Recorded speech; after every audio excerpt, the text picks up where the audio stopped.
Good morning. Today's video is going to show us how Greenstone works. We're going to actually run Greenstone, clicking Start Programs, Greenstone 2.85, and the Greenstone Librarian interface. And as this loads, what we're going to do is take a look at the demo collection. This comes with Greenstone once you've installed Greenstone. What we'll do next after that is download some pre-built collections and take a look at those. It's warning us that we don't have the PDF extension installed. We'll do that later. We'll just click OK. Now this window here is the Java one. We don't need it. I'm going to minimize it. I'll just hide it. Okay. Right now the librarian interface is loading and we can expand this. So it's by default will load in the last collection you were working at or looking at. In this case it was the demo collection. If I wanted to load the demo collection, I would click File, Open, and it would show me what collections I have. You will only have to start this one, the Greenstone demo. You won't have these other ones that I've been working on. So let's click Open. It's going to open it. Now what it shows you in the librarian interface is a bunch of tabs. One is for downloading things. We can get stuff off the web, from wikis, various other things from library stuff. We won't worry about that now. The second one is Gather. This is when you're bringing documents in. So this shows you, for example, your local drive. So here's drive C. Here's my stuff on drive C. I can look at my documents, for example, things like that. Over here is what's already been brought into the collection. So this allows us to drag files and drop them into our collection. We'll do that a little later when we start building them. Right now we're going to look at one that already exists. So here's what's already been brought in. You'll notice there's organized into folders, and inside there's some HTML pages along with associated graphics for them. Something like that. The next step normally you do is you apply metadata to these things. You've got to do some cataloging because that's going to be the basis for indexes and search things. So for this folder here, we see, for example, this document has been cataloged. There's a title or an organization, subject, keywords, and a bunch of other things associated with it. The next step then usually is to do design, saying in this case, you notice they're HTML files, so they're bringing them in with this little program called a plugin. And then finally, the other thing in design, you can actually set up your indexes. For example, what kind of indexes are there?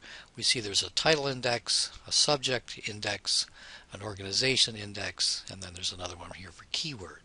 You can also set up your search indexes. In this case, there's a full text search, a title search, a keyword search, organization search, etc. Finally, when you've finished all your designing, you can use Create, which allows you to build the indexes. Because this one's already been done, the indexes are there, so we don't have to build it. And then you would also probably work on some formatting. For example, you can format many different things here. There's a lot of things you can format. We'll go into this later, don't worry about it now. You can format the document text, you can format whether you have buttons, search results, you can format all your indexes. Anyway, let's take a look at it. So if we want to take a look at this particular collection, all we have to do is go to Create and then click on Preview. Let's take a look. And it loads it into our web browser as a page. Now we're not going to worry about how it looks right now because all this can be changed. Let's just see what the components are. Up here is a banner. This thing tells us what the collection is. This can be changed later to a graph of one. Right now it's just text along with 3 buttons. Home takes us to the top level. So this would be the library server where any number of collections can be running. We want to get back to our collection. We'll click on the icon for it. Right now there's no icon, just text. But Help provides help on using the collection. And this is customizable. Most people will customize it. If we want to go back to where our collection is from the help, we can just click on the banner. Preferences allow you to set things. Again, the user can set a fair amount of stuff. For example, what kind of search mode do they want? Simple or advanced? Do they want to use Boolean searching? Do you want a simple Google style search box, or do they want a fielded one?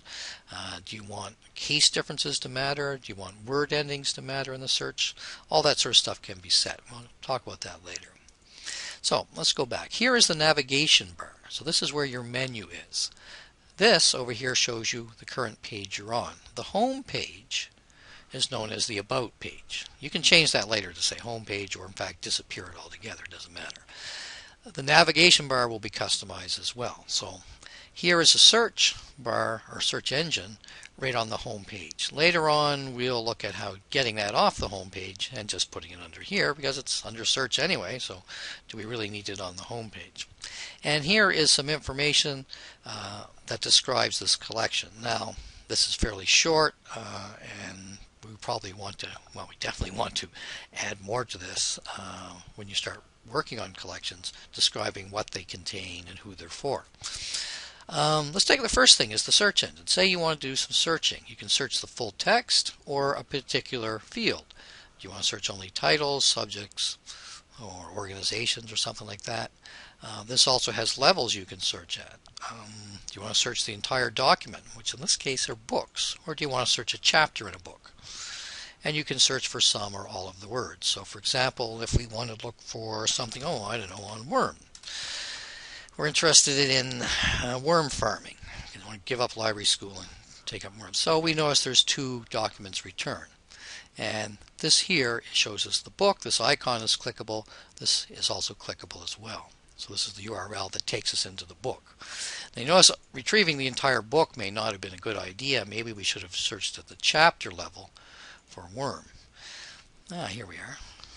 Little known animals with a promising economic future. And this takes us to part 2. Geese, poultry, the worms are in here somewhere. In fact, the worm, our search term, should be highlighted. There it is. Now if we decide that worm is not very useful, maybe we should have used worms. This is where you notice the preferences turning on the search part, so that we would have wildcards would be a good idea. Will we get something different?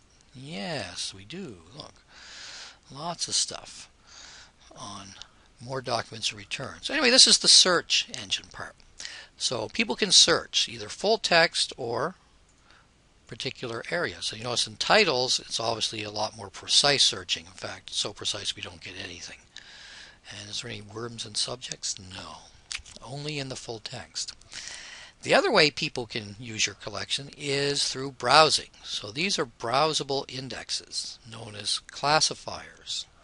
So if you click on one, here's a browse index sorted by title. So this is a simple index just by title. So if we're interested in butterfly farming, we can click on a record. Here's a picture of the book cover.